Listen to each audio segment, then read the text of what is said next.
Kata Rasulullah, la tadakhilu, jangan simpan daging kurban itu. Oh, tak terima yang sekarang. Kata siapa itu? Rasulullah memang mengatakan dua. Ada Rasulullah mengatakan yang pertama, la tadakhilu, jangan simpang daging kurban, karena waktu itu masa paceklik, orang banyak tak ada makanan. Tapi Rasulullah juga mengatakan fadakhilu, maka simpanlah daging kurban itu karena bisa dimakan sampai ke tanggal 13. Dulu tak ada kulkas.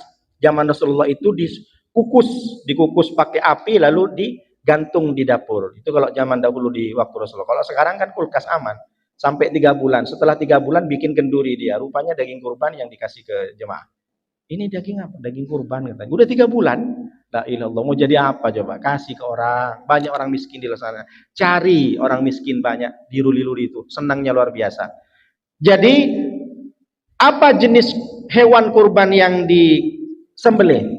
Mim bahimatil an'am. Di surat Al-Hajj ayat 28. Liyashhadu manafi'ah ilaihim wa yadhkuru smallahi fi ayyamin ma'lumat ala ma razaqahum mim bahimatil an'am. Fakulu minha wa atimul ba'isal fakir.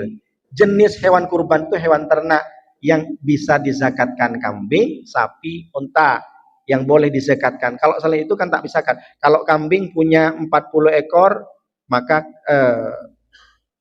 zakatnya 1 kambing.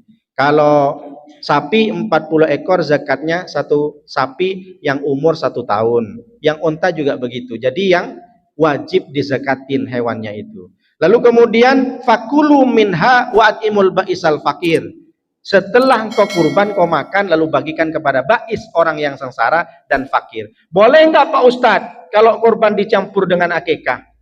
1 sapi, 4 orang kurban, lalu 3 orang akikah Pak Ustadz. Dibelikan sapi.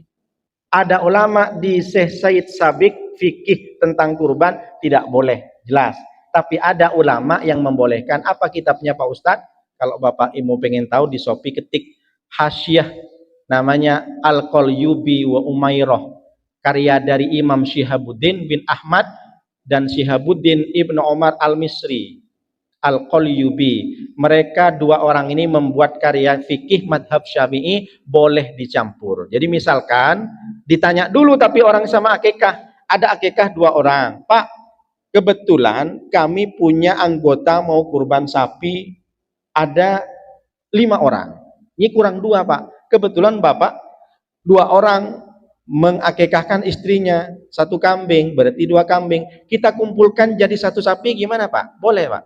Oh tak masalah Pak Ustadz. Boleh, silakan dicampur. Karena kata Imam Syihabuddin ini dalam kitab Al-Qalyubi wa Umairah, karena tujuan daripada kurban sama-sama berbagi. Meskipun memang berbeda, kalau akikah matangnya, kalau kurban itu harus mentahnya. Kenapa harus mentah? Karena kita tidak tahu, jemaah itu ada yang memang seleranya manis, ini sukanya manis, ini sukanya asin, ini sukanya hambar, ini sukanya kuah sop saja, maka dikasihkan mentah. Itulah makna kenapa dikasih mentah. Lalu kemudian kata Syekh, kemudian di dalam kitabnya Hasyiah Al-Bujairimi, Syekh Sulaiman, jadi mengatakan itu ringkasan dari kitab Fathul Wahhab, karya dari Imam Zakaria Al-Ansari, madhab Imam Syafi'i, boleh dicampur. Jadi kalau ada tanya, silahkan, kitabnya 2. Ada Hasyiah Al-Qalyubi wa Umairah dan kitab satu lagi namanya Al-Bujairimi. Jadi boleh diambil dari ringkasan dari Fathul Wahhab Syekh Ansari, Imam Ansari Az-Zakaria, Zakaria Al-Ansari.